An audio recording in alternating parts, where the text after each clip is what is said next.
Okay, just a few words about American Revolution, and to be neutral in this telling about the American Revolution, I am dressed as the British officer from that era, and I am also talking in English, in British accent, using British accent as far as I can. And but my opinion is much more pro-American in general. So I think that both sides will be to some extent satisfied if they will watch this movie, watch this clip. So first and foremost, was the American Revolution really a revolution? It's really because there are some doubts about it sometimes, because there were not heads, the heads were not cut off. There were, of course, some rumblings and so on, but they were not such a brutal events like we could see in the French Revolution. So we can assume that maybe it wasn't a revolution after all. So maybe it was just some simple, replacing the British power with an American power, political power. So, but it's not really true, because it's to some extent, of course, the founding fathers related to the English and British political thinking, political thought, because they were, of course, aware of generally about the papers produced by Oliver Cromwell and by his reforms and the Whigs of the 17th century, the Whigs of the 18th century, John Locke, Henry St. John, Viscount Bolingbroke, and so on. So they were many British political ideas circulating in America, and of course, maybe they were not a deciding factor, but of course, the Americans were to some extent interested in copying those ideas. But the approach to liberal democracy in America was always much broader than in England. For instance, it was for instance in 17th century, when the Puritan Revolution was successful and installed a new type of voting procedure, new type of parliament life. It was introduced, of course, by Oliver Cromwell and his acolytes, and they decided that it would be sensible to give the voting, give the vote, the possibility of voting, only to the people of some good financial situation. It was accustomed to say that it was something close to £500 a year of income. Was it much money? And it was still much money. Yes, it was much money. It was still much money in the 18th century, because the money was in those times based on the on gold standards, so to speak. It was close to the idea of gold standard. It was just the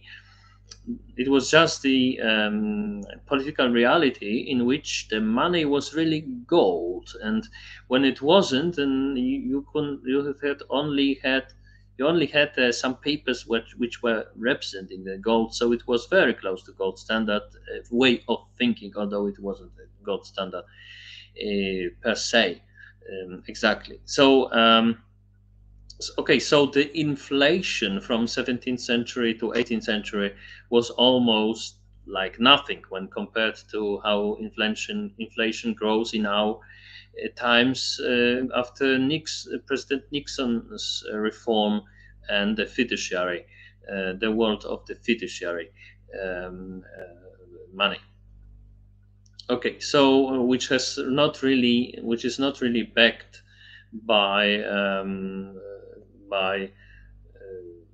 precious metals and the collection of it in safes and banks. Okay, so not really. So inflation is high. So it was still something. £500 a year. It was still something. You could buy a carriage a very proper one. In both late 17th century and the whole of the 18th century, you could buy a carriage for 70, or maybe better one for 100 pounds. So it was really something to have to be getting out of land or out of some business, out of trade, and whatever. You could have 500 pounds, no problem. Yeah, some higher officers were also able to vote because of that. So, but all in all, you had like in the middle of the 18th century, you have little more than 11 million, maybe, inhabitants of the Great Britain, including Ireland, which was half colonized, half occupied. There were, because sometimes we are saying that there were many Irish people who were very influential in the British culture, and they should be more, and we are informed about them in such a way that we should appreciate them more, probably.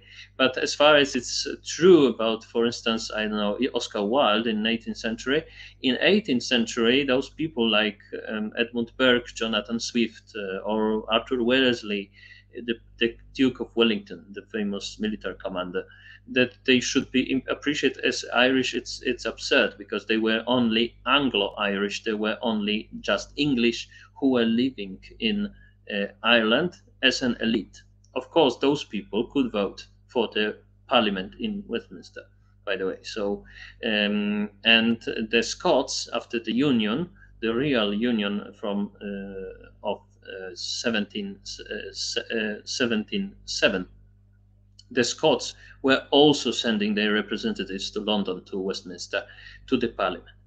So the Americans knew all that, and they were seeing that in Britain it's something like 10 million inhabitants, but they are only there are only about 120,000 people who were able to vote.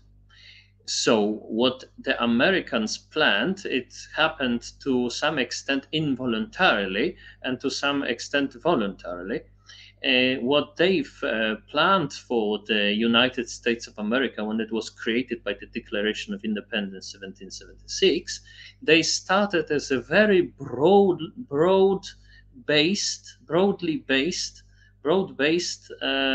liberal democracy, something that never existed before, because it was normal to have some sort of census, that you would have some elements of democracy, yes, like in Swedish Riksdag, the Swedish Parliament, but there were only representatives of cities or some boroughs or something like that. There wasn't even voting for those representatives. They were coming as the office holders to the Riksdag. There was voting, of course, in Britain, but only a very limited number, just a little more than 100,000 from 10 million, about 10 million. So one like 1% of all English population could vote, right? So not so much. Okay, so the Americans started something completely different, a liberal democracy. Of course, there were some exceptions. There were, of course, the blacks and so on, that they were not, of course, voting, and it was like 20% of all inhabitants of British America. So it was a huge exception, but still, even including this, we can see that the Americans started something completely different. So it was, of course, a revolution. So, okay, so we know that it was a real revolution. But was it only about the taxes? When we are saying about the taxes, we should include also information about how serious they were. It was not just that the Americans were not willing to pay taxes. They were already taxed by those legislatures and the executives in the separate colonies. So they started to be double taxed, so to speak, in the 1760s. Why in 1760s? Because before, the English were not able really to secure the whole power over the American, the American, the British America, because there were always this French threat from Quebec, from Nouvelle France, and so on. And as long as it existed, there was an era of so-called salutary neglectment.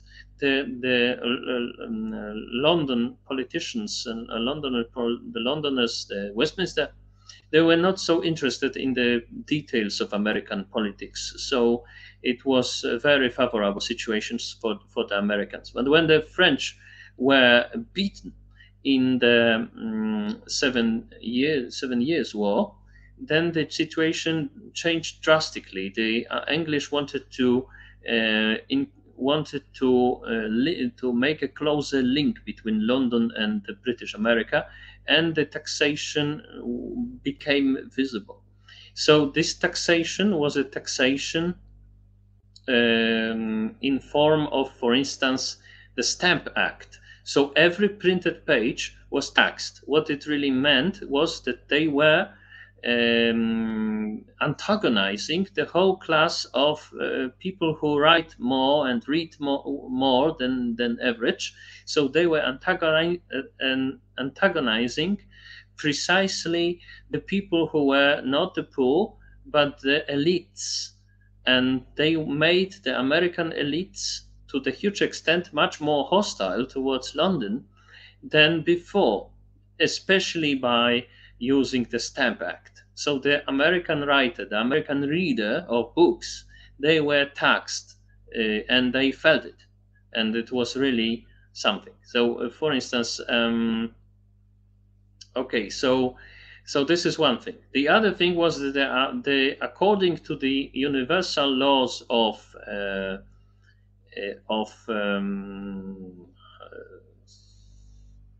how it's called, this way of thinking, this economic idea of manufacturers on not the free trade, but the Jesus, this what was called, that you have manufacturers and you sell to the colonies, and mercantilism. Mercantilism. So mercantilism was universally accepted in the 18th century. There was no exception. The only small, but for two, and very long, short-lived. One was in Sweden in 1760s. Anders Hedenius he have convinced the so-called cap, the Myssor. They were called caps because they were. It's a separate long story, but they were interested in free trade, but their government was of short living, so it was only a couple of years. In England, it was mostly just 1780s and only one decade really, with William Pitt the Younger, who was a reader and a fan of Adam Smith theory and the other free trade theory written by David Hume and the others, Nicholas Babon and so on, Hutchison. So, but apart from that, mercantilism was universally accepted. It was the normal way of thinking. And even when the Americans separated and they formed their own government based on the Declaration of Independence and their own later than the Constitution and so on, they have also adopted, that means the main guy who was responsible for financial and banking politics and economical and economic policy, namely Alexander Hamilton, who was also a mercantilist. It was the standard way of thinking. So according to mercantilism, it was normally, and it was customary, that you would have the metropole, the metropolis, which would have some factories and some would produce some goods, and you also would have satellites and colonies, the regions in which there was only agriculture supposed to be organized, and they were they were all um, convinced to just buying the things that were produced by the metropoles. So the Americans were supposed to buy everything what was produced in Britain, um, from chairs to machines, spinning jennies, and so on. But they were not really they were not allowed to have their own industry. And this blockade on industry and industrial development was a big deal for the Americans. They wanted to have their own inventions. They wanted to have their own inventions put into life and put into the existence, and really put to business. And they really wanted to have create their own manufacturers. So it was a big deal for the Americans that they were not able to do that. And they also were forced to buy some British products, at least tea. It was, even if they were not so willing to buy so many British products, they were still very much forced to drink British tea and pay high prices for the British tea from India. So they were provided by the East India Company, and they were also, of course, against that too. And the other thing was that they were not able to make any new settlements across the Appalachian mountains, and that was also a big deal because America was based. Even in theory, when America has not revolted yet, but when it was planned in minds of the American founding fathers and the other politicians, it was already seen that the biggest advantage of America is British America, or just America envisaged as an independent country.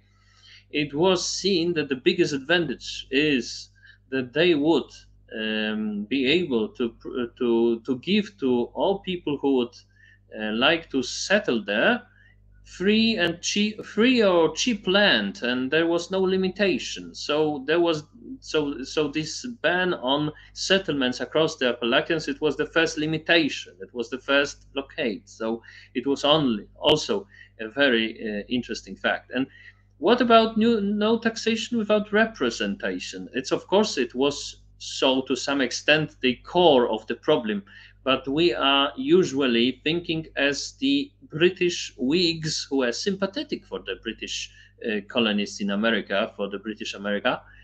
The Whigs, the British liberals in London, they were thinking that what the Americans wanted was to have their own representatives in London, in Westminster, as the members of parliament. And the Americans, they didn't want that. They would much more prefer to have those legislatures, like the House of Burgesses in the colony of Virginia, accepted by London as their own equivalent of the British Parliament, because the distance, the pure sheer geographical distance between the 13 colonies in British America and between and in Britain, it was so huge. It was like 1 month by ship with good weather. So that's why the communication between the American elites and then the rebels and London was so hard. They were already in different moods when the information reached the other side. So the politics in this way was either to be a complete failure, because there would be virtually no possible communication how to negotiate those interests, or the American MPs would reside in London and having very little in common with the real American political life. So it was doomed from the beginning. But the Whigs were eager, they were ready to give that to Americans. And the Tories, they didn't want to give nothing. They didn't want to give anything. So that's the real tragedy. So you see, it's a complicated thing, and the conflict seems to be unavoidable. Sorry.